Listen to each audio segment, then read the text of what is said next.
ইরানকে ঘিরে মধ্যপ্রাচ্যের সংঘাত এমন এক পর্যায়ে পৌঁছেছে যেখানে যুদ্ধের প্রভাব শুধু যুদ্ধক্ষেত্রেই সীমাবদ্ধ নাও থাকতে পারে।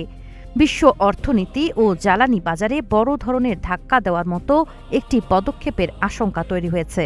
বিশ্লেষকরা বলছেন, এবার লোহিত সাগরের প্রবেশদ্বার বাব এল মান্দেব প্রণালীকে কেন্দ্র করে নতুন সংকট সৃষ্টি হতে পারে। হরমুজ প্রণালীতে জাহাজ চলাচল ব্যাহত করার পর ইরান তার মিত্র ইয়েমেনের হুথি গোষ্ঠীর মাধ্যমে বাব এল মান্দেব প্রণালীতেও চাপ সৃষ্টি করতে পারে বলে ধারণা করা হচ্ছে।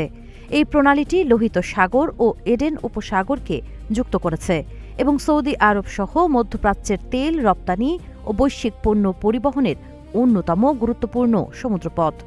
ইরানের রাষ্ট্রীয় গণমাধ্যম প্রেস টিভি জানায়, ইয়েমেনের হুথি আন্দোলন আনসারুল্লাহর নেতারা সতর্ক করে বলেছেন, সৌদি আরব যদি ইয়েমেনের সামরিক অভিযান চালিয়ে যায় তাহলে তারা বাব এল মান্দেব প্রণালী সম্পূর্ণ বন্ধ করে দেওয়ার পদক্ষেপ নিতে পারে। হুথি নেতা মোহাম্মদ আল ফারার দাবি, পরিস্থিতি আরও খারাপ হলে হরমুজ ও বাব এল মান্দেব দুই প্রণালী একসঙ্গে অচল করে দেওয়া হতে পারে। এমন পরিস্থিতিতে আন্তর্জাতিক বাজারে অপরিশোধিত তেলের দাম প্রতি ব্যারেল $200 পর্যন্ত পৌঁছাতে পারে বলেও তিনি দাবি করেন। দৃঢ় বন্ধনের আস্থায় শক্তিশালী স্টিলের আরেকটি নাম জেডএসআরএম। ইরান এখন যুক্তরাষ্ট্রের ওপর সামরিক নয়, অর্থনৈতিক ও কৌশলগত চাপ বাড়ানোর পথ বেছে নিচ্ছে।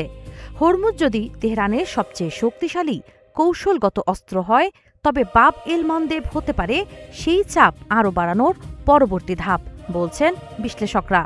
মধ্যপ্রাচ্য বিষয়ক গবেষক ফাওয়াজ গেরগেসের ভাষায়, তেহরান প্রয়োজনে সংঘাতের পরিধি এমন পর্যায়ে নিয়ে যেতে পারে যার প্রভাব পড়বে বৈশ্বিক জ্বালানি সরবরাহ, সমুদ্রপথের নিরাপত্তা এবং বিশ্ব অর্থনীতির ওপর।